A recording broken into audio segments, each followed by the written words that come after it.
近づいたその目を閉じて触れてみれば同じ形同じ体温の悪魔。僕はダメってあいつはいいの、そこに壁があっただけなのに生まれてしまった。定め嘆くな、僕らはみんな自由なんだから。鳥のように羽があればどこへだって行けるけど、帰る場所がなければきっとどこへも行けない。ただただ生きるのは嫌だ。世界は残酷だ。それでも君を愛すよ。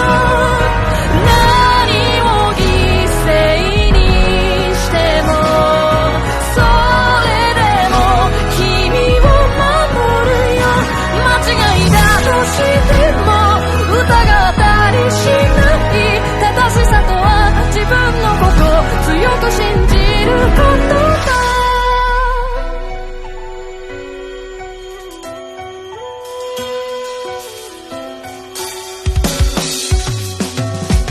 鉄の雨が降り散る情景、テレビの中映画に見えたんだ。戦争なんて愚かな凶暴、関係ない知らない国の話。それならなんであいつに組んで黒い気持ち隠しきれないわけ。説明だってできやしないんだ。僕らは